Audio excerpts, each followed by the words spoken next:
আসসালামু আলাইকুম গাইস, কেমন আছেন আপনারা? তো আজকে দই রেসিপি নিয়ে আসলাম। মিষ্টি দই বানাবো, তার জন্য কড়াই বসাই দিচ্ছি। কড়াইতে চিনি দিয়ে দিলাম, চিনি ক্যারামেল করব। দেখেন ক্যারামেলটা আমার করা গেছে। ক্যারামেলটা সাবধানে করতে হবে যাতে পুড়ে না যায়, পুড়ে গেলে দইটা খেতে ভালো লাগবে না। এখন আমি ফুল ক্রিম গরুর দুধ দিয়ে দিতেছি 1.5 কেজি। এই কাজটা সাবধানে করতে হবে। ক্যারামের ভেতর দুধ দিতে গেলে ছিটে না আসে গায়ে, সেদিকে লক্ষ্য রেখে তারপর দুধটা দিতে হবে। এই তো এখন আমি দুধটার মধ্যে 200 গ্রাম পাউডার দুধ মিক্সড করে দেব। এটা অপশনাল, আপনারা নাও দিতে পারেন যদি গরুর দুধটা ফুল ক্রিম হয়। না দিলেও সমস্যা নাই, কিন্তু আমি একটু বেশি স্বাদ বাড়ানোর জন্য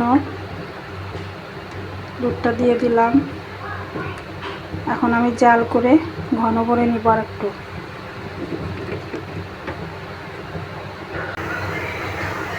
আমার দুধটা জাল করা হয়ে গেছে, দেখেন মাশাআল্লাহ কত সুন্দর কালার আসছে।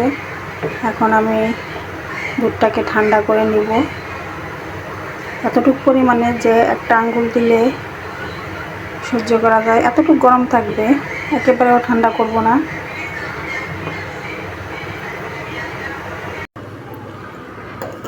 আমার দইটা এখন রেডি করার জন্য আমি কিছু মিষ্টি দইয়ের বীজ পানি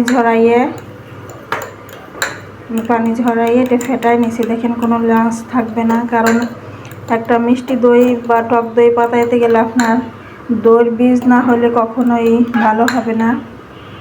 হ্যাঁ হবে, সেই ক্ষেত্রে আপনার লেবুর রস বা তেঁতুল বা ভিনেগার দিতে হবে। তা মিষ্টি দইয়ের ক্ষেত্রে আপনার দইয়ের বীজটাই লাগবে। এই জন্য আমি দইগুলো পানি ঝরাইয়ে এই যে ফেটাই রাখছি, এইটা এখন আমি এই দুধের সঙ্গে মিক্সড করে দিব।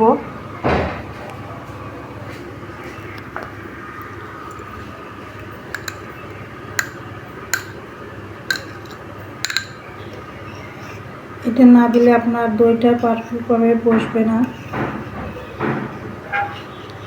এখন আমি এটা মিশিয়ে তারপরে আমি যে পাত্রে দইটা সেট করব সেটাই ঢেলে নিব।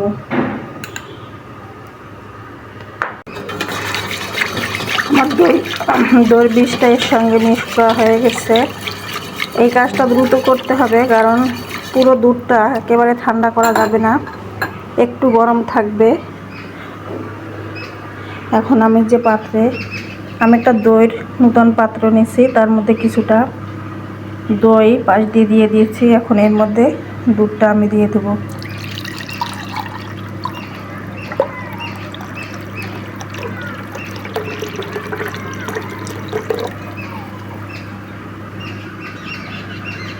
আমি একটা প্যানের মধ্যে চাদর দিয়ে দিছি, তারপরে স্ট্যান্ড দিয়ে পরে দইটা বসাইছি। এখন আপনি যে কোনো একটা প্লেট দিয়ে বা ভালো কিছু ঢাকনা দিয়ে ঢেকে পরে আপনি চাদরটা দিয়ে ঢেকে দিবেন। মিনিমাম 8 থেকে 10 ঘন্টা আপনি এইভাবে ঢেকে রাখবেন।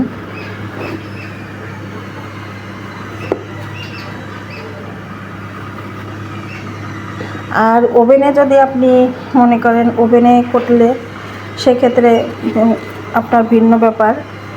আবার চুলায়ও আপনি অল্প আঁচে করতে পারেন, কিন্তু সেটা আমি করব না। অনেক সময় দেখা যায় কি ওই দইটা ঠিকঠাক মতো বসে না, আর এইভাবে আপনার দইটা সুন্দর মতো বসে যাবে। তো এইভাবে আমি ঢাকনা দিয়ে এবার ঢেকে রাখবো।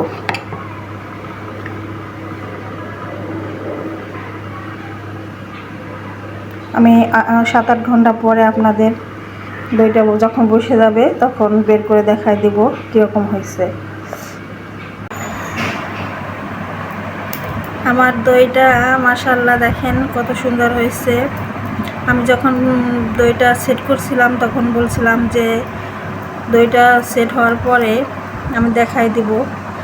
তাই মাশাআল্লাহ, আপনি কাইট করলেও বুট করলেও দইটা পড়বে না, এত সুন্দর সেট হয়েছে। এখন আমি কেটে দেখাই দেব যে দইটা কত সুন্দর হয়েছে। দেখেন মাশাআল্লাহ, একটু পানিও নাই কোথাও। দইটা যে আমি কেটেছি দেখেন কোথাও একটু পানি পর্যন্ত জমে নাই, এত সুন্দর সেট হয়েছে। তো এইভাবে যদি আমরা স্বাস্থ্যসম্মত খাবার মনে করেন বানাই খেতে পারি। দই তো দেখবেন দোকানে বানায় অনেক রকমের ময়লা পোকামাকড় উপরে থাকে, তার চাইতে আমরা যদি বাসায় এভাবে বানাই খেতে পারি তাই তো আমাদের আর কিনে খাওয়ার কোনো প্রশ্নই আসে না। এই তো বিসমিল্লাহ, মাশাআল্লাহ, স্বাদ অনেক সুন্দর হয়েছে।